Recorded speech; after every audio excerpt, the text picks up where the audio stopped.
بسم الله الرحمن الرحيم. الفاتحة إلى حضرة النبي صلى الله عليه وآله وسلم وإلى كافة الأنبياء والمرسلين وآلهم وذرياتهم وإلى سبطي رسول الله صلى الله عليه وآله وسلم الإمام حسن بن علي والإمام حسين بن علي رضي الله تعالى عنهما وعليهما السلام، وإلى إمامنا الأعظم أبي عبد الله محمد بن إدريس الشافعي رضي الله تعالى عنه، وإلى سيدنا الإمام أبي حسن الشاذلي، وإلى سيدنا الإمام أبي عباس المرسي، وإلى سيدنا الإمام تاج الدين بن عطاء الله السكندري، وإلى جميع الأولياء من مشارق الأرض إلى مغاربها بصولهم وفروعهم وذوي الحقوق عليهم أجمعين، بأن الله يعلي درجاتهم في الجنة وينفعنا بأسرارهم وعلومهم وبركاتهم وأنوارهم في الدين والدنيا والآخرة بنية القبول وتمام كل سوء ومأمون وصلاح الشأن ظاهرا وباطنا في الدين والدنيا والآخرة، دافعة لكل شر جالبة لكل خير لنا ولأحبابنا ولوالدينا ومشايخنا في الدين والعافية والعافية بسر أسرار الفاتحة. أعوذ بالله من الشيطان الرجيم. بسم الله الرحمن الرحيم. الحمد لله رب العالمين الرحمن الرحيم مالك يوم الدين إياك نعبد وإياك نستعين اهدنا الصراط المستقيم صراط الذين أنعمت عليهم غير المغضوب عليهم ولا الضالين آمين. بسم الله الرحمن الرحيم.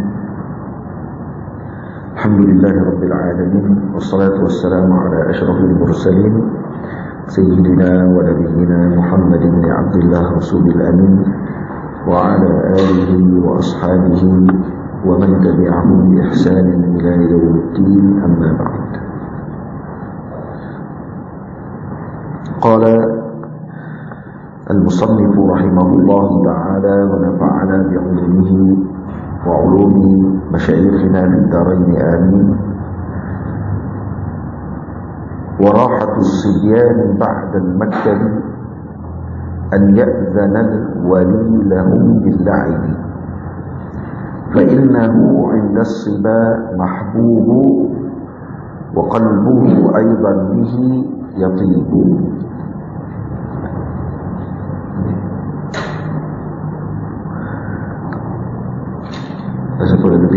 وكثرة التعليم موت القلب ويذهب الذكاء وبعض اللب، فيطلبون للخلاص حيلة تنجي من التعليم أو وسيلة، فالرفق في كل الأمور أحسن قالوا بذا وصره أو بينوا. Kata muallif rahimahullahu ta'ala al-Imam al-Ramli, wa rahatus sibyani ba'da al-maktabi an ya'dhana al-wali lahum bil-la'ib. Jadi kerehatan kanak-kanak itu setelah menghadiri maktab, yaitu kunta, dan kerehatan bagi kanak-kanak selepas pengajian, yakni di kunta, an ya'dhana al-wali lahum bil-la'ib, ialah dengan para penjaga mengizinkan bagi mereka bermain. Ini yang pertama. Jadi Al-Imam Hujjatul Islam radhiyallahu ta'ala anhu, Al-Imam Al-Ghazali menyebutkan yang bagi an yu'dhana lahu ay as-sabi ba'da al-faragh min al-maktabi an yal'aba la'iban jamila. Jadi hendaklah wali ataupun penjaga kepada kanak-kanak setelah selesai anak-anak tadi daripada maktab, yaitu di kunta, tempat pengajian, an yal'aba la'iban, maksudnya memberi izin kepada mereka dengan permainan yang bagus, maksudnya la'iban jamila, yastarihu ilaihi min ta'abil mattabi, yang membolehkan mereka rehat, kata Imam Al-Ghazali, daripada keletihan daripada menghadiri pengajian di kuntak, atau bahasa lain dipanggil maktab. Bihaitsu la yat'abu fil la'ib, dengan keadaan macam mana? Permainan yang jamil, permainan yang elok, iaitu permainan yang tidak menyebabkan mereka terlalu letih. Dia main berlari-lari, biar budak-budak berlari, main semua, itu akan meletihkan. Tamam? Di permainan yang cantik, contohnya ada permainan yang berbentuk permainan dalam bentuk apa ni, yang panggil apa, menggunakan fikiran, dan seumpama dengannya, ataupun memanah. Memancing tidak termasuk di sini. Mancing tidak termasuk. Baik. Tapi boleh tak kalau kata nak berehat dengan memancing dan seumpama dengannya, tidak ada masalah. Cuma ni waktu rehat ketika di maktab, ketika di kuntak, ada masa, diberikan masa peluang kepada mereka untuk bermain. Itu elok bagi kuntak ataupun tempat-tempat pendidikan kanak-kanak ni, dia ada, biasanya kita akan tengok akan ada tempat bermain, untuk main yang tidak meletihkan mereka. Ini indoor lah, kawasan main dalaman.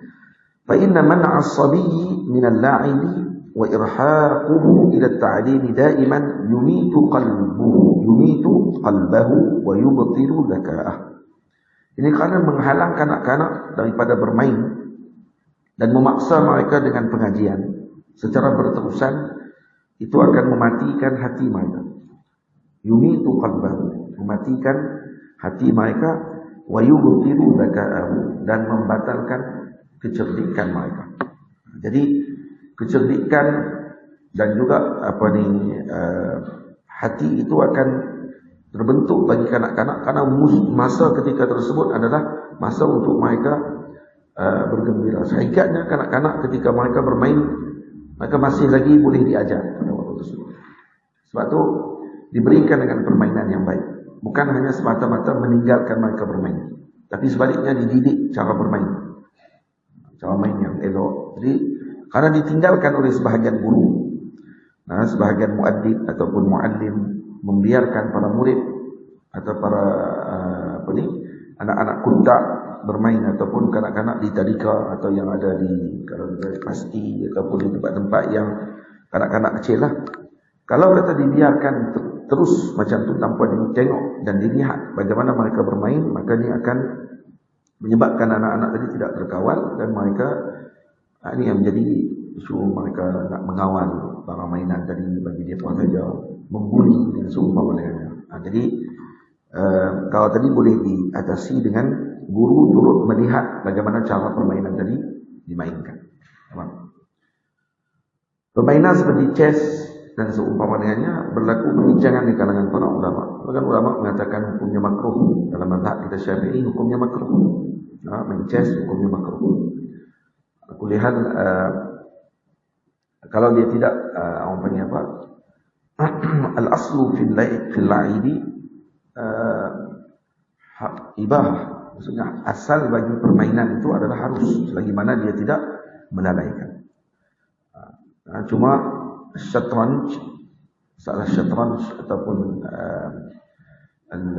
chess ni, ia dilihat pada nas, karena itu disebut oleh para ulama hukumnya makruh. Yang berpegang dengan pandangan harus dengan permainan chess, karena dia melihat pada asal bagi hukum permainan. Yang penting tidak melalaikan. Jadi bagi mereka illah yang menyebutkan tentang makruhnya chess ialah kerana melalaikan, contohnya sampai meninggalkan kewajipan. Kalau meninggalkan kewajipan, hukumnya jadi haram. Kalau sampai tidak meninggalkan kewajipan, cuma ta'attal, banyak kerja yang tidak selesai, maka makruh. Tapi pandangan dalam mazhab kita makruh. Makruh dalam mazhab Syafi'i. Yang satu permainan lagi disebut dengan damulak. Apa dia dipanggil dalam bahasa Arab panggil apa? Allahumma salli ala sayyidina Muhammad. Dam sufi. ada siapa yang ada dam tu. Kitab tu disyarahkan oleh sebahagian para ulama. Ada satu kitab yang mensyarahkan tentang dam sufi. Dam ulak ni asal daripada mansub dinisbah kepada Al-Imam Ibn Arabi Al-Sufi. Katanya beliau yang menulis dan melukis dam ulak.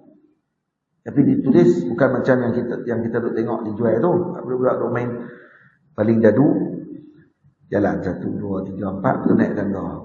Kena kat kepala ular turun balik. Tak. Jam mereka jam ni ajaib. Dia akan mula dengan maqamat. Dia ada maqam. Ditulis dalam setiap kotak tu ada maqam. Maqam sabar, maqam kaza, maqam kaza, maqam kaza sampai ke 100. Dari 99 kotak, maqam yang terakhir yang paling tinggi maqam syaitan. Jadi tak ada orang main dam tu nak menang. Ada orang nak naik sebab apa? Sebab dia ajak. Kalau kamu main dan kamu kata kamu sampai dah pada penghujung, bermakna kamu syaitan. Kamu akan turun balik ke bawah. Jadi tak ada orang mau menang. Jadi permainan tu permainan yang melatih jiwa. Untuk seorang tadi bukan semata-mata nak menang, tapi dia melihat maksud bagi permainan. Contoh main sahibah ataupun sayyidina. Sahibah susun perkataan kan. Yang itu termasuk daripada la'ibun jamil. Boleh melatih bahasa Inggeris, bahasa Melayu. Kalau ada sahibah Arab, boleh main bahasa Arab. Maksudnya membanyakkan lughah. Jadi dengan kalimah yang ada dekat dia, dia boleh susun kalimah apa. Yang tu pun bagus. Dipanggil la'ibun jamil. Tamam. Cuma sayyidina, yang ni kena tengok balik. Game sayyidina. Game sayyidina ni kadang-kadang dia melatih ataupun boleh menyebabkan orang tadi berjiwa kapitalis. Bila dia main dia, kan, dia sampai kat dia ada duit, sampai kat satu tanah, dia kata dia nak beli tanah. Tanah tu pula mahal. Lalu kemudian dia teringin nak bina bangunan. Dia buat 3 hotel contohnya. Dia ambil 3 bangunan, letak di atas tanah dia. Setiap kali siapa yang lalu atas tanah tu berhenti saja, bayar semua. Bankrupt kat orang tu. Dah 3 bangunan atas tu. Kemudian dia lalu, dia kena bayar bangunan tadi. Semua sekali. Padahal dia kata, saya main seorang ni. Hotel ni bukan saya nak duduk 3 hotel. Orang duduk bilik hotel je. Jadi apa masalahnya kalau kata dibuat dengan perinci pula. Kalau nak main boleh, tapi diperincikan. Hotel ni kalau kata banyak ni, dia lambat habis lah game tu. Game tu memang nak pergi menang pun. Dia nak pergi menang, nak pergi tengok siapa paling bankrupt ni. Memang berkelahi dulu di sekolah. Kami pernah berkelahi lah dulu ni. Yang kawan-kawan hak jenis bankrupt awal ni, memang dia nak marah. Awal-awal kawan-kawan pakat kumpul pula, duduk keliling, pakat duduk tepuk tangan belah, mampu. Dia ni bankrupt. Bankrupt tu yang menyebabkan orang tak seronok dan ianya sebenarnya melatih jiwa secara tidak sedar. Untuk jadi orang yang tidak berfikir tentang orang lain. Jadi game-game yang macam ni sepatutnya dielakkan. Melainkan diatur cara permainannya tadi dengan cara yang baik. Nampak? Dengan ada jiwa sufi waktu main tu. Jadi sebab tu bukan sebarang permainan. Al-la'ib permainan ataupun mainan la'ibah, permainan ni perlu dilihat dan dikawal oleh guru untuk melihat bentuk permainan yang dimainkan oleh murid tersebut. Agar tidak menyebabkan ianya dilatih jiwa murid tadi menjadi orang-orang yang tertentu kesan daripada permainan yang dimainkan. Sungguh. Pelajar yang sekarang ni dia pun main game. Kita kata adalah mainan je pun. Tak. Budak yang main PUBG. Apa dia lagi? Apa ni? Fubai mana? Game lagi tu tak? Game yang macam tu yang pakai panggil apa? Online game ni sekarang ni hakikatnya dia tak tahu dengan siapa dia muamalah. Dia budak, dia main mungkin dengan orang yang lebih tua daripada dia. Dan orang tadi pula ajak dia ucapan yang tak baik. Dengan dia bercakap saja. Maka waktu tu dia akan maki hamu. Dia akan keluar perkataan yang tak baik. Dan jadi permainan-permainan yang sehingga menggunakan perkataan-perkataan yang tak baik sebaiknya dielakkan dan ibu ayah perlu melihat dan mengawal anak-anak daripada permainan tersebut. Apatah lagi di sekolah. Apatah lagi di sekolah. Sekarang kita di zaman yang lebih mencabar. Permainan berbentuk digital yang banyak ada di pasaran ni yang lebih bahaya. Jadi kena diperhatikan. Orang zaman dulu permainan dia ada cara dia. Zaman dulu TV, dia ada bawa TV itu sampai di kampung, ada seorang akan tolak, dia tolak jangan jual popcorn. Pernah tengok di Mesir ada gambar lama. Yang TV waktu tu ditolak dengan guna mesin tolak popcorn. Bertih jagung bahasa Melayu. Kalau tanya balik, popcorn apa dia? Tak. Kenapa tak boleh terjemah bahasa? Karena lemah dalam bacaan. Itu kerana ada beberapa benda yang kita tak boleh nak terjemah. Kita guna bahasa Inggeris. Dan lebih terkenal bahasa Inggeris daripada bahasa Melayu. Kenapa? Karena lemah bacaan. Karena kurang bacaan dalam bahasa Inggeris. Kurang perhatian dalam pembacaan yang kita baca. Penting diberi perhatian tadi. Jadi, ditolak mesin popcorn bertih jagung. Tolak. Dan kemudian dibayar oleh orang. Siapa nak tengok TV? Bayar. Lepas tu dia akan bubuh jauh nak terus akan keluar TV. TV tu pakai duduk berarti tengok TV. Zaman tak ni ada di tangan anak-anak masing-masing handset. Maka tu lebih mencabar. Maka ni peranan ibu ayah yang sangat besar. Kata Habib Umar bin Hafiz dalam kitab beliau berkenaan dengan islah al-abna, beliau menyebut antara perkara yang paling penting pada waktu ini ialah dengan doa. Ramai orang dia melihat dengan sudut amaliyah, bentuk amali apa yang kita kena buat dengan anak kita. Kita kena hantar anak kita pergi program ni, kita kena hantar anak kita pergi ke majlis ni, kita kena macam tu saja. Amaliyah ada, cuma jangan ditinggal elemen yang paling besar, ma'lam kata beliau, yang paling utama ialah doa. Ibu dan ayah perlu berdoa kepada anak-anak. Ketika ibu dan ayah tidak berdoa kepada anaknya dengan kebaikan, maka ketika tersebut ianya dikira sebagai pengkhianatan terhadap anak tersebut. Anak yang umpamanya tidak diberikan perhatian oleh ibu dan ayahnya dengan doa, maka ini adalah bentuk pengkhianatan daripada ibu dan ayah kepada anak tersebut. Jadi kena bagi masa. Maksudnya ada masa untuk anak ni bermain. Lepas tu kita kalau di kuntak kita sendiri, kalau di zawiyah, saya boleh cerita ni sebab kita ada kuntak juga. Jadi memang para guru membenarkan mereka untuk main. Tapi itulah kadang-kadang tak ditengok pula permainan tu. Mungkin tak mengatakan taklah nak tengok dulu. Dah jadi pemain sendiri. Lari keliling zawiyah. Pusing main bola tengah-tengah hari. Sebab main tak ada. Zawiyah besar lah. Jadi pakat ada orang sepak bola ke depan. Sekali dengan Uzair kan. Dengan Uqail. Dah. Uqail tu buat tengok apa macam tak pernah jadi kutak. Uqail tengok saya tak pernah buat, saya mengai ya. Fa innahu 'inda as-siba mahbub. Dari sini kerana kanak-kanak sangat menyukai ketika mana kecilnya dengan permainan. Fa innahu ay fa innal la'ib 'inda as-siba mahbub. Di sisi kanak-kanak sangat disukai. Tamam? Wa qalbuhu aidan bihi yatibu, dan hatinya juga gemar dengannya. Dia akan gemar dengan permainan, sonok dengan permainan. Jadi jangan dimatikan hati mereka daripada permainan. Sebab tu kalau kita bagi permainan kepada anak-anak, beli permainan yang bermanfaat. Kita kadang-kadang kita sebut macam tu, tapi dah kali pergi kedai RM2 beli juga apa ni, lori tolak tu. Dia minat, ya, dia minat lori tolak tu, main lori. Itu tak apalah, itu sekali sekarang tak apa. Tapi kena ada juga. Dia tengok tempoh umur lah. Ada umur budak yang dia hanya boleh main barang. Kenaikan dia dengan barang saja. Dia tahu untuk simpan barang dia. Dia boleh nampak perangai budak ni. Al-Imam Sayyidina Al-Imam Tirmidzi radhiyallahu anhu meriwayatkan hadis dalam Syama'il Bila mana Nabi SAW menyebutkan kepada Aba Umair, adik kepada Sayyidina Anas, ya Aba Umair, ma fa'ala Nughair?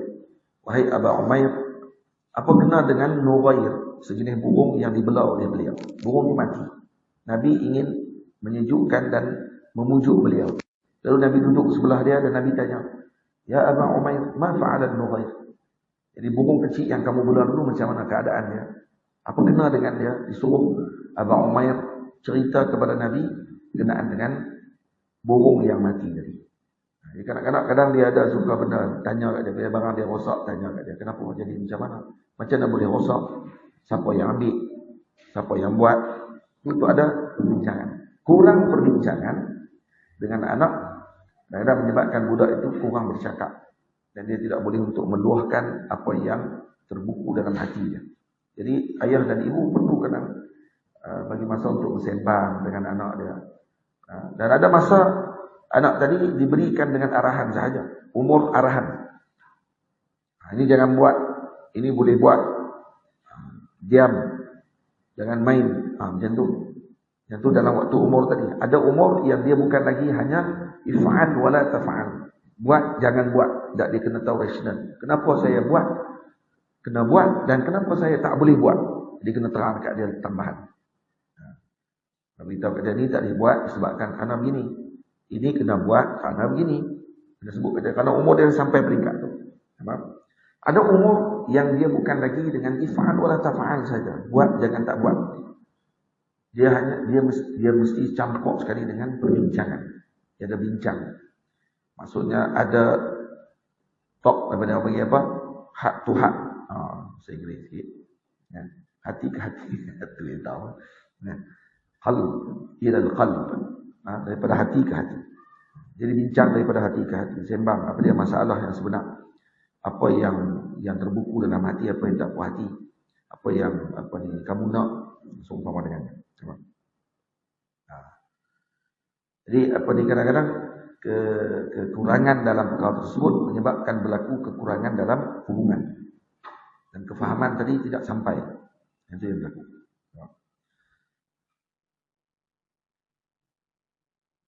Jadi orang yang tak ada anak tak sama dengan yang ada anak untuk dia didik. Yang ada anak seorang tak sama dengan yang ada dua orang anak. Yang ada dua tak sama dengan ada yang tiga. Begitulah seterusnya. Faham? Jadi masing-masing dengan ujiannya masing-masing. Jadi kena ikuti panduan yang disebutkan oleh Nabi kita Muhammad sallallahu alaihi wasallam. Kita tak mau anak-anak kita hanya sekadar mengikuti generasi. Kan dia kata ada Gen Z, Gen apa semua itulah, macam-macam gen tu. Dan kemudian seolah-olah gen-gen ni macam turun dia punya DNA dia bagi sama. Tak, sebenarnya bukan macam tu. Sebenarnya ianya terbina dengan bi'ah. Pembentukan pemikiran anak-anak ni adalah dengan bi'ah. Dengan suasana kelompok yang mereka duduk. Sebabkan kerana dia di sekolah, semua budak-budak bincang benda yang sama. Kalau dia terkebelakang daripada benda tu, maka dia akan dikira sebagai orang yang kolot. Dia ke sekolah, semua orang ada handset. Khususnya pelajar harian. Dan dia berulang pergi ke sekolah. Okay? Jadi dia ada handset. Kawan dia pun ada handset. Tak lupa ada handset. Dia tak ada handset. Jadi dia akan buat apa? Dia akan balik rumah abang kat mak dia. Kenapa dia tak ada handset? Susah. Nak bincang, payah apa semua kali. Mulanya bincang lah. Lepas tu jadi panjang kot lain. Dia beraku. Dia ada orang apa grup WhatsApp yang kedua. Grup WhatsApp yang lain pula untuk kawan-kawan dia saja. Cerita benda-benda mampu, share benda-benda yang menakut. Jadi dia akan bina pemikiran tu. Dia akan bina circle yang tidak baik. Dan suasana yang tidak elok. Dan perbincangan mereka pun berkisah tentang apa yang mereka hadapi pada waktu itu. Dia pun tengok tentang artis. Dia pun tengok tentang game. Dia pun tengok tentang pembinaan akal waktu itu adalah berdasarkan dengan kelompok. Sebab tu kanak-kanak ataupun pelajar yang berada di tempat pengajian yang tak ada handset bagi dia tidak terkolot sebenarnya. Dia bukan pelajar yang terkebelakang. Iaitu anggap kata kita sedang membina pribadi kita sesuai dengan apa yang diinginkan oleh Sayyidina Rasul. Sampai masa karena kita tak akan boleh kawal orang untuk tidak pakai benda ni, kerana ni akan perlukan. Betul? Semua akan perlukan benda ni. Ini keperluannya. Cuma ada zu sujud. Dia ada serampang dua mata. Kalau diguna untuk elok, jadi elok. Kalau guna elok, jadi ini lah.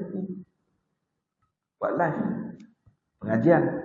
Dan boleh jadi juga, buat jadi juga, tapi duk menari depan ni.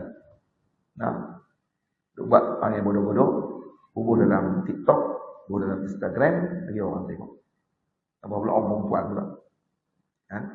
Pakai podah lagi. Kan? Bagi mata belentik lagi. Lepas tu, klik mata 4 kali ya depan. Saya tu bertubuhlah Instagram. Semua video dia tu, contoh.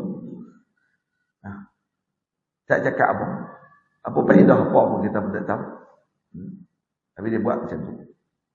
Lagi sekarang lagi dia duk make up pula depan ni semua sekali. Macam-macam. Zu sujud yang ni. Baik kita nak halang orang untuk guna, kita nak kata ni benda ni haram. Nah. Karena ada guna untuk baik. Jadi macam mana? Yang penting mendatih dan mendidik mereka macam mana sebelum menggunakan perkara ni. Sebelum menggunakan perkara ni, apa yang perlu kamu ketahui terlebih dahulu. Akhlak kamu, hubungan kamu dengan Allah, hubungan kamu dengan Sayyidina Rasul sallallahu alaihi wasallam. Nah, macam mana kamu sebagai umat baginda Nabi sallallahu alaihi wasallam.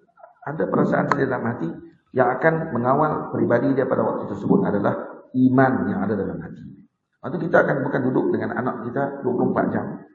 Waktu diberi pendidikan awal, diketahui, diberikan pengetahuan kepada mereka benda apa yang sepatutnya mereka ketahui dan benda apa yang mereka kena tinggalkan, benda apa yang patut mereka jauhkan dan seumpama dengannya. Itu. Jadi ini salah satunya melihat kepada peringkat umur. Umur yang ketika waktu macam ni ialah umur untuk mereka bermain. Kalau ni untuk membina hati mereka dan proses perkembangan otak akan berkembang sesuai dengan umur pada waktu. Tengok pada masyayikh, para ulama terdahulu, kanak-kanak mereka tak sebut budak-budak, hafalkan mereka dengan minhaj. Dah. Ketika umurnya kecil, yang otaknya masih fresh, hafalkan mereka dengan zubat. Dah. Tapi ini umur siba, umur kanak-kanak di maktab, di kuntab. Tapi bila naik peringkat ke peringkat yang seterusnya, barulah diberikan kepada mereka dengan arahan untuk mereka menghafal perkara yang diperlukan oleh mereka lakukan, untuk mereka bersama bersohbah dengan siapa yang perlu mereka berteman, dengan siapa mereka perlu hadir ke majlis dan seumpamanya. Tamam? Wa kasratut ta'limi mautul qalbi wa yudhhibu zaka wa ba'dal lubbi. Membanyakkan pengajian. Pengajian kalau banyak sangat pula akan mematikan hati. Wa yudhhibu zaka wa ba'dal lubbi, dan ia akan menghilangkan kecerdikan serta sebahagian akal fikiran. Jadi apa? Jadi tak cerdik. Dia akan jadi letih akalnya. Tamam? Tapi ini ingatlah santri, yang ni untuk siba. Faham? Ini untuk kanak-kanak. Bab dia ni dalam bab al-la'ib fi tarwih an qulubil atfal. Itu tajuk dia. Jadi jangan duk guna hujah ni. Abdul Rahman pula lagi dia keluar dah, wa kasratut ta'lim mautul qalbi. Wa yuzhibu dzaka wa ba'd al-lubbi. Dia pergi guna kat dia. Ditulis pula dalam loka, tak pula dekat katil. Kita kena tidur kata dia. Kerana ini akan menghilangkan kecerdikan kita kalau kita terus belajar. Lah, yang ini hanya untuk atfal, untuk kanak-kanak. Untuk orang dewasa, maka bukan ini lagi dia punya disiplin dia. Disiplin dia dah berbeza lah. Disiplin dia dah berbeza. Tidurnya hanya sedikit saja, dalam 6 jam saja satu hari. Bakinya ialah dengan istifadah. Istifadah, iaitu mengambil faedah, talabul faedah, dan juga memberikan ifadah. Memberikan faedah kepada orang dan menuntut faedah. Yang tu berjalan. Faham? Berapa jam lagi? 24 tolak 6 berapa? 24 tolak 6 berapa? 18 jam. 18 jam. Kita bukan singa lah. Singa aja tidur 21 jam. Itu pun singa jantan. Singa betina berak. Singa betina belum cari makan. Singa jantan kalau kadang-kadang nampak keadaan genting, teruk, baru dia main jakah sikit, baru lepas tu singa betina lah terkam kat datang. Tengoklah National Geographic macam mana. Boleh. Lepas tu singa layak untuk jadi raja rimba. Ada orang kata kan singa patutnya harimau lagi kuat. Dia sekok-sekok dia. Sekok-sekok lah tak boleh jadi raja. Sekok-sekok ni jadi samsing. Jadi samsing boleh. Tu dipanggil rimau. Rimau kan raja. Dia tak boleh jadi raja. Kenapa tak boleh jadi raja? Kerana dia sekok-sekok dia. Ayah jumpa harimau berkawan. Rimau dia sekok dia. Jadi dia macam kepala gangster. Gerak seorang-seorang. Lone Ranger. Dia tak layak jadi pemimpin. Dan harimau pun terkenal sebagai binatang yang menyerang hendak daripada belakang. Jadi misal kepada khaid khianat ialah harimau. Faham? Tak apalah masalah harimau Melaya pada waktu kita bincang kita tu. Itulah Malaysia pilih harimau sebagai binatang dia sebab sini tak ada singa. Singa layak untuk jadi pemimpin. Kenapa? Kerana dia memimpin. Kata singa dengan harimau, singa kuat lagi. Kan kira kuat. Pemimpinan bukan kerana kuat. Mesti kuat pada tubuh dia. Kuat pada penyusunan. Macam mana dia memimpin kelompok dia dan seumpama dia. Sebab sajalah. Hak tu pun nak bincang lah. Kena bincang sebab apa? Sebab ada orang hak tu boleh tak fikir. Dia tak tahu. Ingat Tuan Rahman, Ilyas. Aku panggil Ilyas dia tak mute tu. Dia tidur. Itu dah campur dah daripada 6 jam tadi. Dengan ni pula jadilah 7 jam. Kelas lagi 1 jam. Dia tambah sejam lagi dia tidur kalau tak ditegur dalam kelas. Maka wa kasratut ta'lim wa ulaq dalil tu. Mautul qalbi wa yudhibu az-zaka wa ba'd al-mumkin. Fayatlubuna lil khalasi hilah tunji min at-ta'lim aw wasilah. Maka yatlubuna lil khalasi hilah. Bila mana dia letih dalam mengaji. Anak kecil ketika dia letih mengaji. Dia dah main mengaji ni kalau orang belah Kuala Lumpur, dia ingat mengaji Quran kan. Sebut dia mengaji lagi. Dia ingat mengaji Quran kan. Dia mengaji kitab pun mengaji juga. Kalau pergi mengaji di Kutak, dia baca kitab, dia hafal matan, dia mengaji Al-Quranul Karim, hafal Al-Quran. Maka kalau dibanyakkan kelas dia, maka dia akan letih. Bila letih, maka dia akan buat apa? Yang pertama dia akan menghilangkan kecerdikannya. Kalau dia dipaksa untuk mengaji. Faham? Maka dia akan buat apa? Kalau kata dia letih, yatlubuna lil qalasi filah. Maka dia akan menuntut mencari helah untuk mengelakkan daripada menghadiri pengajian. Dia akan cari helah. Tunji minat ta'limi aw wasilah. Yang mana berjaya dalam berjaya dalam pelajarannya hanya semata-mata untuk melepaskan diri ataupun sebagai wasilah untuk melepaskan dirinya. Kalau dia berjaya dalam Faisal, dia punya imtihan hanya sekadar untuk melepaskan diri saja. Melepaskan diri daripada kena marah, melepaskan diri daripada kena adab. Tak mau macam tu. Farifqu fi kullil umuri ahsanu qalu bidha wa sarrahu aw bayyanu. Farifqu, kelembutan dalam setiap urusan itu adalah yang terbaik. Karena itu disebut di dalam hadis Nabi sallallahu alaihi wasallam, maka ar-rifqu fi syai'in illa zanah wa la kana al-'unfu fi syai'in illa syanah. Jadi tidaklah kelembutan itu ada pada sesuatu melainkan ianya akan menjadi penghias kepada perkara tersebut. Dan tidaklah kekasaran itu berlaku pada sesuatu melainkan ianya akan menjadi perkara buruk bagi sesuatu tersebut. Qalu bidha wa sarrahu aw bayyanu.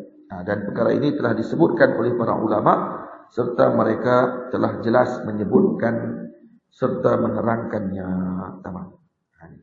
Ini ajma'ul uqala, ijma' para uqala, para ahli yang berakal, para masyayikh, para ulama, ini menyuruh untuk perkara. Ingat tak, memaksa anak-anak dengan pengajian sampai tidak ada masa untuk mereka berehat dan bermain, masa untuk mereka orang panggil apa, mengambil nafas, maka ini akan mematikan hati mereka. Karena disebut dalam hadis Nabi sallallahu alaihi wasallam, al-mumbattu la dhahran abqa wa la ardan qata'a. Apa makna al-mumbattu? Al-mumbattu maksudnya yang memaksa diri. Seorang yang memaksa dirinya, ya ini mumbat maksudnya dengan di sini dia dalam perjalanan musafir. Seorang dalam perjalanan musafir, dia tak berhenti bermalam. Dia meneruskan perjalanan dengan menggunakan kenderaannya. Zaman dulu naik apa? Naik unta, naik himar, naik keldai, naik kuda. Lepas tu kalau membantu, yakni orang yang memaksa perjalanan, la dhahran abqa, tak ada belakang binatang yang akan kekal. Maknanya tak ada tunggangannya yang akan terus boleh bersama dengannya dalam perjalanan. Boleh jadi mati di tengah jalan disebabkan paksaan tadi. Wala ardan qata, dan mungkin juga tidak ada tanah yang dia akan, ataupun negeri yang dia akan lepasi disebabkan karena apa? Karena binatang pun dah mati, dia pun tak boleh dah nak jalan, maka la dhahran abqa wala ardan qata. Sebab tu guru saya Maulana Syekh Ahmad dulu pernah waktu ketika apa ni, saya mengaji dengan beliau, dan dia tengok pada wajah saya wajah ta'ab, letih. Jadi dia kata kat saya, dia kata, Muhammad, arifuk. Nah, jadi orang panggil apa? Ambil juga nafas dalam dirimu. Jangan ke sana ke sini, ke sana ke sini. Ya. Karena al-mumbattu la ardan qata, la dhahran abqa, wala ardan qata. Karena orang yang memaksa diri, dia tidak akan ada belakang binatang yang boleh dia tunggangi. Maksud tidak ada tunggangan yang akan kekal bersama dengan dia, dan tidak akan ada tanah atau negeri yang boleh dia lepasi dengan mudah. Kenapa? Karena dah mati di tengah jalan. Jadi ada masa, tapi kalau berehat sangat pula dah, oh iya ni kok anak santriwati pun hadir sekali. Mak saya pada tu. Jadi apa ni, satu hari kita ada berapa jam setelah kita tidur, berapa banyak masa kita pegang kitab, berapa banyak masa manfaat baru yang masuk dalam kita punya dada fikiran kita. Jadi tak ada istilah membuang masa. Contoh dalam kereta, ya, duduk dalam van, kita disuruh untuk hafal matan, ataupun kita nak ingat satu masalah, tulis atas-atas, duduk dalam kereta, hafal. Sekurang-kurangnya kalau satu hari itu satu baik itu saja hafal, sudah memadai daripada orang lain yang tak hafal. Tak itu hujan. Satu baik ni ulang banyak kali lah. Alfiyah kalau sehari satu baik, 3 tahun khatam. Alfiyah kalau satu baik, 3 tahun khatam. 3 tahun lagi satu baik pun tak hafal. Maknanya apa dia? Masa dia ulang tu dia setiap hari. Tapi dia tak hafal. Boleh? Tapi nak hafal, apa dia Yunus? Kenapa? Kalau nak hafal? Kenapa? Kena ulang dia kata. Kena betulkan dulu Pak Long oi. Oh Pak Long Yunus, kena betulkan dulu sebelum menghafal. Bukan kena ulang saja. Kena ulang tu dah proses yang kedua. Boleh?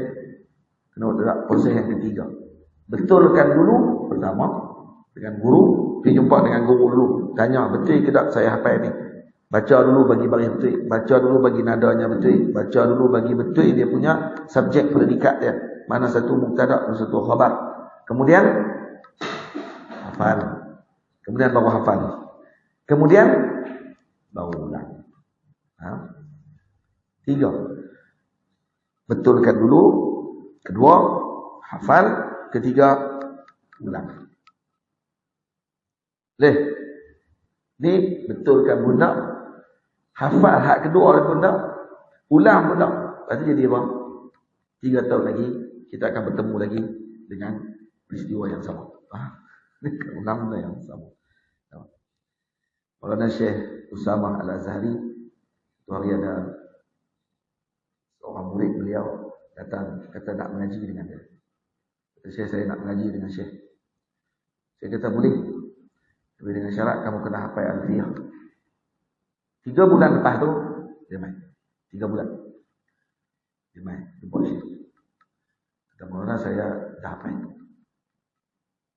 Dah hafal. 1000 baik. Dia hafal. Saya pun tebuk. Jadi ingat tebuk ni, ingat tebuk yang ni, ingat tebuk yang ni, ingat. Allah. Dan sekarang jadi antara orang kanan Maulana Syekh Usamah Al-Azhari. Siapa dia?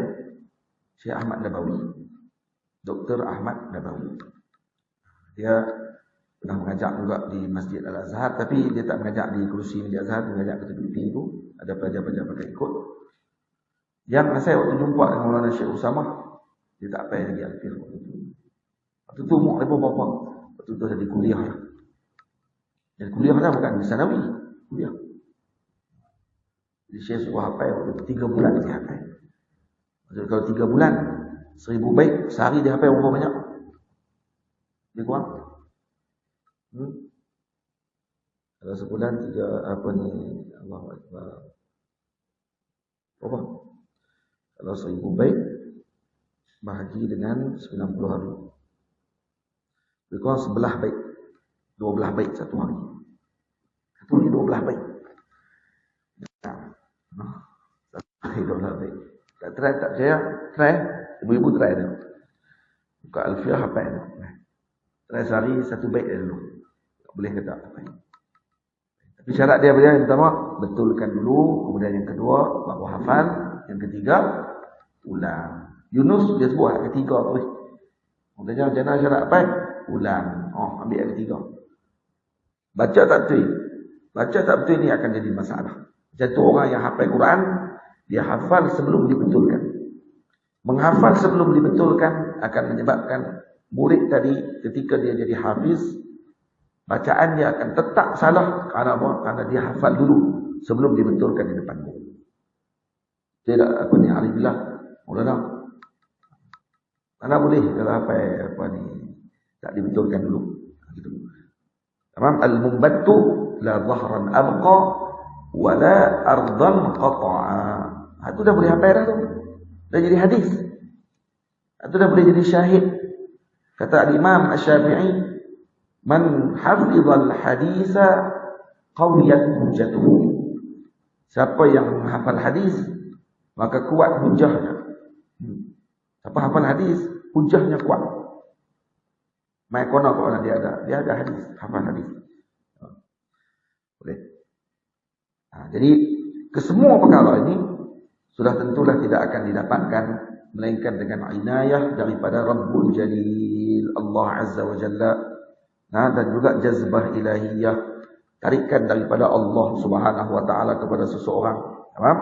Kalau itu disebut oleh seorang alim, idza kana 'aunullahi lil mar'i lam yajid 'asiran minal amali illa muyassara. Kalaulah pertolongan daripada Allah itu kepada seseorang, lam yajid 'asiran minal amali, maka tidak akan ada padanya sebarang cita-citanya itu susah, illa muyassara, melainkan kesemuanya dimudahkan oleh Allah. Allah akan mudahkan perjalanannya, Allah akan mudahkan apa yang diinginkan olehnya. Apa? Hari ini hari apa ini? Hari apa ini? Saya ini main. Hasani tak main. Ini Hasani kan Hasani. Saya ini. Hasani tak main. Boleh tinggal kan? Kalau dia batuk macam mana? Baik. Saya ini. Hari ini hari apa? Hari Asyura. Hari ini hari Taswa.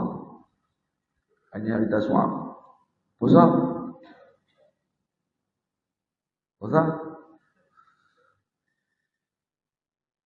Puasa. Kena puasa. Nah, eloknya puasa. Kalau tak puasa pun tak apalah.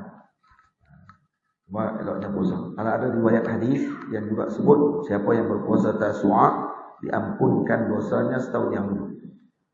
Puasa esok pula hari Asyura diampunkan dosanya setahun yang dulu juga.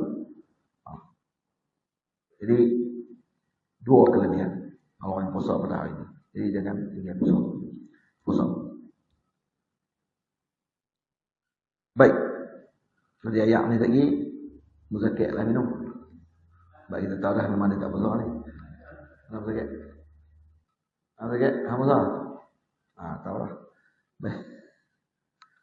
Kalau ada ketakut sakit perut, ya. Dia akan boleh kalau sakit-sakit sikit pun dia tak boleh lah. Muka macam komando. Ya. Tapi sakit sikit jadi ketak-ketak. Baik. Baik, apa yang perlu dipelajari oleh kanak-kanak ketika kecil? Ini disebut ni sini. Kita baca terus lah. Baik, yang ke-46. Wa ba'dama yushriqu nurul aqli 'ala as-sabi yu'maru an yusalli. Tengok. Dimaksudkan setelah mana di sini? Dan setelah anak ini dilimpahi cahaya akalnya, iaitu telah sampai umur tamyiz. Ini makna telah mencapai umur tamyiz. 'Ala as-sabi yu'maru an yusalli. Maka hendaklah diarahkan ke atasnya untuk menunaikan solat. Jadi dimaksudkan dengan isyraq nuril aql, yakni bercahaya atau terang benderang cahaya akalnya, yaitu dengan apa maksud kita dah terjemah di sini, yaitu telah sampai umur tamyiz. Yakni syari', yakni Allah dan Nabi SAW iktibarkan tamyiz dengan umur 7 tahun.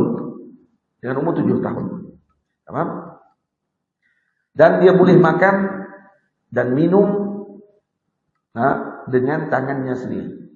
7 tahun dan boleh makan dan minum dengan tangannya sendiri. Ada dua benda ni, maka baru dikira tamyiz.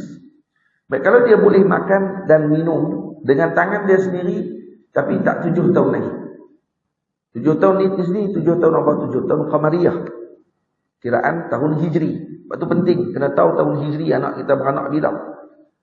Ni kalau tanya balik kat mereka ni, jadi ada yang tak tahu ni. Tarikh Hijri beranak bila? Saya ni. Tarikh Hijri bila beranak? Tarikh bila? Bila? Tahu? Tapi kalau tarikh yang Masihi, tak tahu. Jadi kena tahu tarikh Hijri. Sebab takut kena cek balik macam ni, takut tak balik lagi. Jadi kena umpamanya apa, tengok balik. Mak ayah kena tengok tarikh. Saya 16 Rejab. 16 Rejab. Atau tak ayah tahulah. Udah lagi. Tahun 16 Rejab. Baik. Jadi syarat dia dua lah. 7 tahun dan kemudian apa dia? Boleh makan dan minum dengan tangan sendiri. Kalau umur 7 tahun tapi tak boleh makan dengan tangan dia sendiri, tak boleh lagi. Maksudnya masih lagi tidak sampai. Contoh kena sebut kena autism dan seumpama dengannya, maka dia tidak dikira tamyiz. Walaupun umur dia 7 tahun. Boleh faham?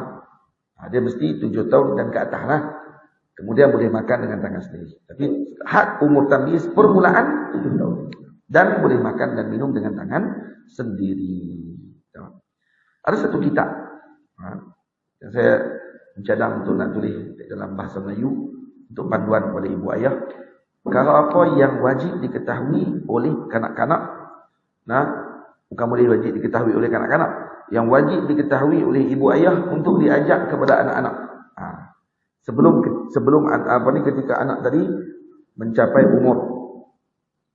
Dia kata di sini kitab ni bagus kitab ni. Kata fa'lam ya sayyidi annahu yajibu kifaiyan ala abawai tifli wa in ala al-abu wa in kana min jihati al-um an yu'allimahu umuran. Ketahuilah olehmu wahai tuanku, wahai tuan yang membaca kitab ini, bahawa sesungguhnya wajib secara kifayah. Wajib kifai maksudnya kalau salah satu daripada pihak tadi melaksanakan sudah memadai. Faham? Ke atas kedua ibu ayah kanak-kanak. Wa in ala, walaupun ke atas, maknanya ibu ayahnya yang mubasyarah, yang melahirkannya dengan datuknya dan seumpama dengannya. Sama ada ayah, walaupun daripada sebelah ibu. Walaupun sebelah ibu. Ibu pun sama juga. Karena min jihatil untuk mengajarkan. Maksudnya, ibu, ayah, tok wan belah mak. Ni kesemua ni termasuk fardu kifayah. Maknanya kalau salah seorang daripada mereka telah melaksanakan tugasan ini, terlepaslah daripada dosa. Ingat ni ibu-ibu, ayah-ayah.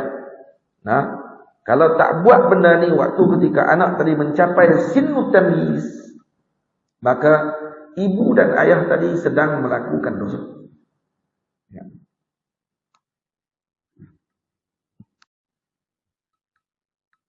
Nah, ibu dan ayah sedang melakukan dosa. Dia ingat nak kena bawa anak dia pergi London ya.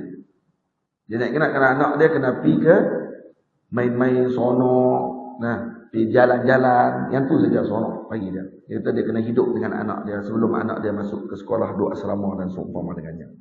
Bukan yang tu. Ni yang wajib untuk diajarkan ketika anaknya mencapai umur tamyiz. Apa dia antaranya? Diajarkan kepadanya bahawa Allah Subhanahu wa taala mengutuskan para rasul dan para nabi untuk menyampaikan hidayah dan membetulkan agama mereka dan menunjukkan cara hidup dunia mereka. Dan para nabi itu diberikan oleh Allah dengan mukjizat, perkara yang mencari adat, yang menunjukkan kepada kebenaran perjalanan nabi-nabi tersebut dan ungkapan mereka bahawa mereka nabi. Dan mereka telah menyampaikan risalah Tuhan mereka dan melakukan apa yang diarahkan oleh Tuhan kepada mereka. Ni yang pertama kena ajak. Bagi tahu kat anak. Kalau anak tadi dah sampai umur tamyiz, kena sebut kat dia yang tu. Kalau mak tak sebut, ayah tak ajak, kalau tak boleh ajak, dihantar anak tadi untuk belajar. Dicari guru untuk cerita benda tu. Kena tahu dulu, anak-anak kena maklum pada umur dia 7 tahun dan ke atas, Allah mengutuskan kepada kita dengan Rasul. Tengok, permulaan pengajian yang diajar oleh para masyayikh, sebelum diajar tentang Allah, diajar tentang Rasul dulu. Tamam? Karena bila dia percaya dengan Rasul, secara tidak langsung dia akan percaya dengan yang mengutuskan Rasul, yaitu Allah. Dan kemudian diajak lagi, wajib kita memuliakan para Rasul dan beriktikad bahawa para Rasul itu maksum. Ni saya sebut ni fardu ain yang wajib bagi diajarkan kepada anak-anak. Maksum daripada apa? Maksum daripada dosa kecil dan besar. Dan kita tidak boleh membezakan antara Nabi dengan Nabi pada sudut iman. Maksud kena beriman dengan semua Nabi-Nabi Allah Ta'ala. Tak ada istilah beriman hanya dengan Nabi Muhammad, tidak beriman dengan Nabi Isa. Beriman dengan Nabi Isa, tidak beriman dengan Nabi Musa. Tak. Kita beriman dengan semua para Nabi alaihi wassalatu wassalam. Baik, kemudian ada lagi kewajipan, kita tak tahu semua Nabi. Nabi-Nabi ini banyak disebut oleh Allah di dalam Al-Quran. Ada sebahagiannya yang kami ceritakan dan ada yang sebahagiannya kami tidak ceritakan. Siapakah Nabi-Nabi tadi? Jadi bilangan mereka banyak. Yang disebut oleh para masyayikh 124,000. Sebahagian riwayat 224,000. Jadi kita beriman dengan seluruhnya. Dengan makna apa? Dengan makna kalau ditanya ataupun dimaklumkan kepada kita bahawa ianya Nabi, seorang tadi Nabi, dan buktinya ada, maka kita kata kita beriman dengan perkara tersebut. Tamam? Kita beriman dengan perkara ini. Tapi kalau kita tidak ada bukti, jangan pula. Ada ni Nabi ini, begitu tak ada bukti. Jadi kita nak buat. Maka kita katakan, kalau dia Nabi di sisi Allah, saya beriman. Kalau dia bukan Nabi, maka saya tidak beriman. Selesai. Itu akan mengeluarkan seorang tadi daripada mengkufuri salah seorang Nabi Allah Subhanahu wa ta'ala. Faham? Ada orang kata, gua temuk Buddha, salah seorang Nabi. Gua temuk Buddha. Saya pun ambil gambar sila patung. Bahkan kata beliaulah Nabi Allah Idris alaihissalam. Tapi sebabkan kerana sakofah yang berbeza, maka muka pun ikut kaum tu. Nah, patung tu dia ikut kaum yang buat patung tu. Sekarang ni macam mana? Kalau orang kata gua tembok Buddha tu nama dalam bahasa mereka. Sebagian kata dia Nabi Idris alaihissalam. Sebagian kata lah, dia Nabi yang baik. Macam mana kita nak beriman pada orang itu? Jangan terus nafi. Yang tu dia lah. Tak ada bukti pun. Kata dia Nabi. Tak ada dalil yang sarih. Menunjukkan bahawa dia Nabi. Betul? Ada dalil yang sarih. Kata dia bukan Nabi. Jangan. Kamu kata tidak ada dalil yang sarih, kata dia Nabi. Baik, kami tanya balik. Ada dalil yang sarih, kata dia bukan Nabi? Tak ada juga. Jadi apa yang perlu kita buat? Ambil seperti yang dibuat oleh Sayyidina Al-Imam Al-Bajuri. Imam Bajuri kata apa? Seorang Nabi yang kita tak tahu kata dia Nabi ataupun tidak, sebutkan kalau dia Nabi, saya beriman. Kalau dia bukan Nabi, saya tidak beriman dengan dia. Selesai. Tapi bukan itu bermaksud suruh pergi beli patung Buddha, letak di rumah. Anda kata ni adalah salah seorang Nabi Allah ya. Mana pula ni? Bukan hak tu. Bukan yang tu. Kita bukan suruh buat macam tu. Kita kata dalam masalah iman kita dengan individu tersebut. Kalau dia Nabi, maka kita beriman dengannya. Kalau dia bukan Nabi, maka kita tidak beriman dengannya. Selesai. Faham? Sebagian masyayikh Al-Imam As-Suyuti dalam kitabnya Husnul Muhadarah fi akhbari Misra wal Qahirah, beliau cerita, ibu ayah tahu tak Sphinx, patung yang di Mesir tu, yang kepala orang, badan macam dengan singa tu, duduk dekat piramid tu. Al-Imam As-Suyuti kata sebahagian riwayat mengatakan itu adalah bukan Al-Imam As-Suyuti juga disebutkan oleh Maulana Syekh Ali Jumaah bahawa itu adalah misalnya atau patungnya yang dibuat daripada gambaran Nabi Allah Idris alaihissalam. Karena piramid tadi di Mesir pun berlaku khilaf lagi di kalangan ulama. Siapa yang bina piramid? Bukan kata raja sekian, bukan kata Firaun ni. Sebab tu orang pergi piramid duduk kata hidup di orang piramid ni tempat Firaun. Syekh kata, Imam Suyuti sebut, Imam Suyuti dalam kitab dia Husnul Muhadarah, tak ada satu pun dia tulis dalam tu suruh pergi puntung buang apa ni piramid, tak ada pula dia kata suruh pergi melawat. Karena ada riwayat yang menyebutkan kata yang membina piramid salah satunya ialah Hermes. Tahu Hermes? Siapa Hermes? Hermes tu bukan nama beg tu. Bukan tu pakai beg Hermes kan. Hermes ataupun beg mata Hermes. Hermes. Bacaan dia Hermes. Siapa dia Hermes? Sayyidina Idris alaihissalam. Sebagian kata yang bina piramid adalah Nabi Allah Idris. Yang kedua anaknya beliau. Piramid yang kecil sikit lagi anak beliau juga yang ketiga. Jadi yang kata Nabi Idris yang bina piramid. Jadi umpamanya tidak tersadum dengan zaman pada waktu tersebut. Aku lihat saya dalam salah itu. Jadi kata balik, hak kena tahu kepada anak-anak, beritahu kat mereka bilangan para rasul.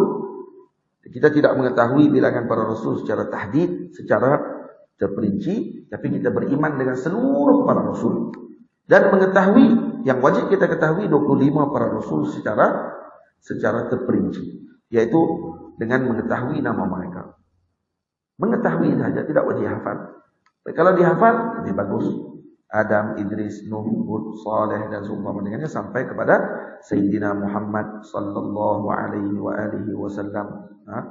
Sebut nama semua tu Adam, Idris, Nuh, Hud, Sayyidina Adam, Sayyidina Idris, Sayyidina Nuh, Sayyidina Hud, Sayyidina Saleh, Sayyidina Ibrahim, Sayyidina Lut, Sayyidina Ismail, Sayyidina Ishaq, Sayyidina Yaqub, Sayyidina Yusuf, Sayyidina Ayyub, Sayyidina Shu'aib, Sayyidina Musa, Sayyidina Harun, Sayyidina Yasa', Sayyidina Dawud, Sayyidina Sulaiman, Sayyidina Ilyas, Sayyidina Yunus, Sayyidina Zakaria, Sayyidina Yahya, Sayyidina Zulkifli, Sayyidina Isa, Sayyiduna Muhammad sallallahu alaihi wa alihi wasallam.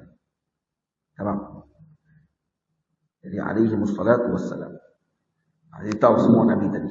Kenapa saya sebut dekat nama Nabi tadi? Muhammad sebut balik kerana bi zikri al-anbiya was-salihin tatanazzalu rahmat. Turun rahmat Allah Subhanahu wa taala. Sebut nama mereka saja sudah memadai. Kemudian yang paling wajib, yang paling afdal di kalangan mereka siapa? Ulul azmi minar rusul. Ikut tertib Sayyidina Muhammad, yang kedua Sayyidina Ibrahim, yang ketiga Sayyidina Musa, yang keempat Sayyidina Isa, yang kelima Sayyidina Nuh. Ikut urutan tadi. Dalam syair disebut Muhammadun yalihi Ibrahimu, yalihi Musa wa huwal kalimu, yalihi Isa thumma Nuhun innahum afdalu rusulillahi faltanqat lahum. Nah. Dan kena beriman bahawa semua nabi benar menyampaikan apa yang diarahkan oleh Allah, bersifat amanah dan futana, mereka orang yang bijaksana. Mereka tidak akan menipu sama sekali, mereka tidak menyembunyikan apapun yang diwajibkan oleh Allah untuk menyampaikan, dan mereka tidak mengkhianati dengan apa yang diwajibkan oleh Allah kepada mereka sama sekali. Dan tidak ada seorang nabi pun yang bodoh. Semua nabi adalah paling bijaksana. Faham? Itu semua wajib diketahui. Kemudian para nabi dipuji oleh Allah, juga diberikan harus sifat para nabi, antaranya yang harus para nabi terkena dengan penyakit yang biasa terkena kepada manusia yang tidak menggugurkan kedudukan mereka yang tinggi di sisi Allah, seperti sakit yang ringan, demam dan seumpama dengannya, sakit gigi. Cuma sakit yang berat tak mustahil. Seperti sawan, itu mustahil kepada para nabi. Dan penutup para nabi ialah Sayyidina Muhammad sallallahu alaihi wasallam. Benda tahu pula siapa Nabi Muhammad, kepada siapa diutuskan, bangsa apa Nabi Muhammad, kulit nabi macam mana. Maksudnya siapa yang mengaji Syama'il Muhammadiyah, dia telah menyelesaikan yang wajib pengetahuan dia terhadap sebahagian daripada kewajipannya terhadap nabi, bahkan tambahan. Ada tambahan pengetahuan tentang masalah tersebut. Faham? Di mana dilahirkan, di mana baginda Nabi wafat, ke mana Nabi berhijrah, di mana Nabi dikebumikan, syariat Nabi bagaimana, itu semua perlu diketahui. Dan diketahui nama Nabi, anak Nabi berapa, bila Nabi lahir, tahun bila Nabi wafat, dan seumpama dengannya. Itu semua adalah perkara wajib yang diketahui. Dan baru masuk sifat Allah. Hal ini perlu dipelajari satu persatu. InsyaAllah saya cadang untuk nanti untuk melengkapkan perkara tersebut. Ada 2 jilid. Satu jilid berkenaan dengan para nabi, dengan Nabi Muhammad. Jilid kedua berkenaan dengan tentang kewajipan solat dan wudu. 2 itu saja dulu. Wudu dan solat. Cuma Allahumma salli ala Sayyidina Muhammad. Allah berikan saudara ini. Berkenaan dengan para nabi alaihi wassalatu wassalam, salah satu daripada yang wajib untuk kita ajar kepada anak-anak ialah mengajarkan adab kita terhadap para nabi. Saya ada baca buku sebahagian para ulama Melayu kita yang dulu, antaranya Hamka, dia ada karang sirah para nabi, kisah para nabi untuk kanak-kanak. Tapi dia mujarrad kisah. Dia hanya cerita aja Nabi Ilyas, Nabi Ilyasa, Nabi Muhammad, Nabi Idris, macam mana kisah Nabi tadi secara umum. Nabi ini diutus kepada kaum mana, kata-kata. Zaman sekarang perlu tambahan. Tambahan dengan perkara apa yang perlu diketahui oleh umat pada waktu itu. Bukan hanya kanak-kanak, tetapi ibu dan ayah kepada kanak-kanak tadi ketika nak cerita kepada anaknya. Contoh, anak tadi diajarkan kepada mereka tentang akhlak mereka dengan Nabi Adam alaihissalam. Macam mana nak berakhlak dengan Nabi Adam? Nabi Adam diturunkan daripada syurga ke bumi karena makan buah kekal, buah khuldi. Buah tersebut kenapa Nabi Adam makan? Tu tak cerita. Ceritalah kata iblis main goda dan seumpama dengannya. Baik, macam mana akhlak kita dengan Nabi Adam terhadap masalah tersebut? Adakah Nabi Adam diturunkan karena dosa makan? Tak, Nabi tidak berdosa. Yang tu kena ditambih. Anak ada ibu ayah yang dia baca tapi dia tidak rabit maklumat dia dengan sebelumnya. Dia tak tahu. Jadi dia kata Nabi Adam pun melakukan kesilapan. Menyebut macam tu sahaja pun itu sudah buruk adab dengan para anbiya al-akabir. Cuba tengok macam mana semut. Ya. Apa ni sebut ketika mana tentera Nabi Sulaiman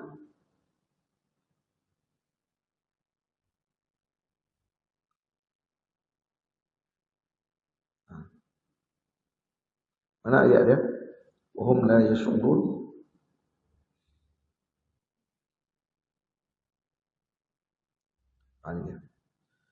Hatta idza atau ala wadi an-namli qalat namlatun ya ayyuhan namlu dukhulu masakinakum la yahtimannakum Sulaiman wa junuduhu wa hum la yash'urun.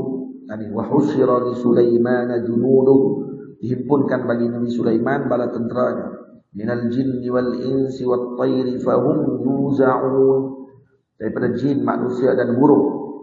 Di burung dia ada kaum. Ada orang kata bangsa jin, bangsa manusia, bangsa burung. Burung pun ada kaum dia.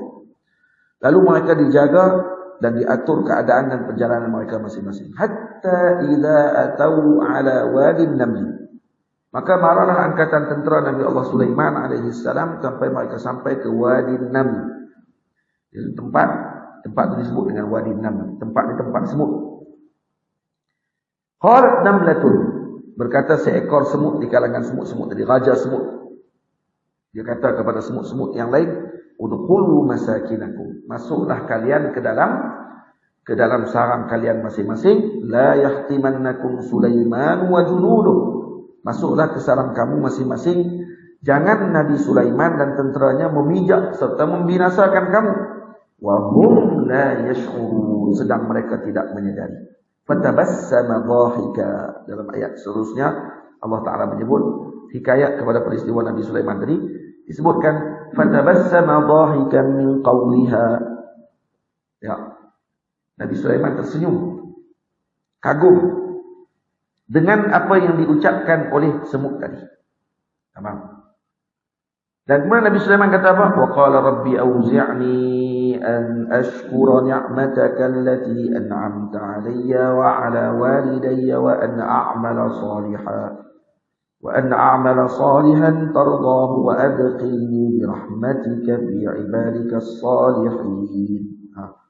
Jadi dalam ayat ini Nabi Sulaiman alaihissalam doa kepada Allah, diberikan kepadanya ilham supaya tetap bersyukur kepada Allah, dan diberikan kepadanya, kepada ibu ayahnya, dan tetap dengan mengerjakan amal soleh, mendapatkan nikmat, boleh faham bahasa binatang. Baik, adakah Nabi Sulaiman tersenyum gembira dengan hanya memahami bahasa semut? Tak. Nabi Sulaiman sebelum itu lagi dah faham bahasa binatang. Nabi Sulaiman tersenyum karena kagum dengan akhlaknya Raja Semut tadi.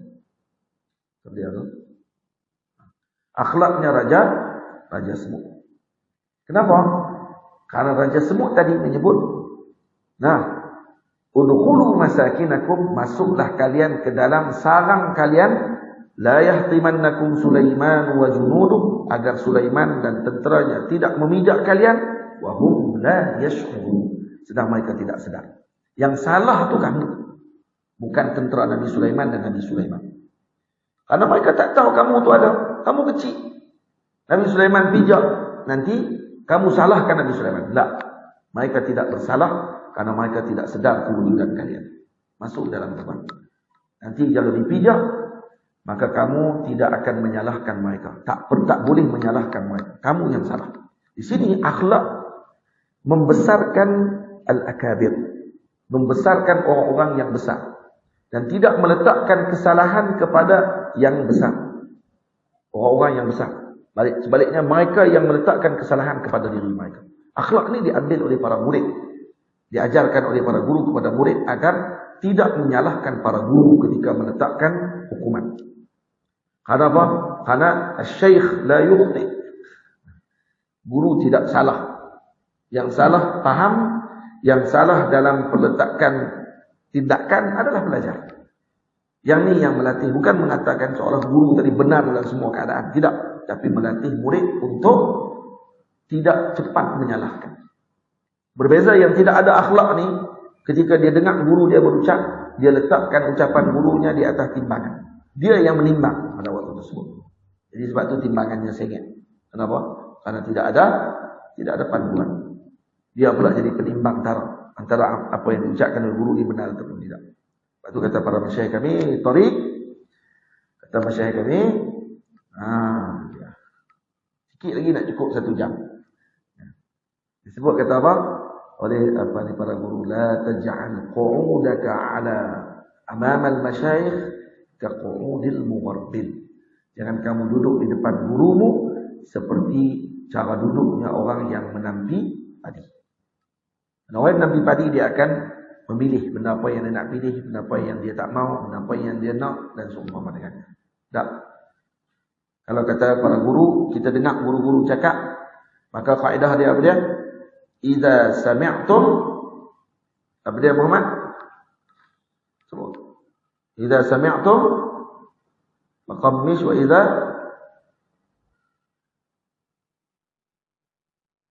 kuat.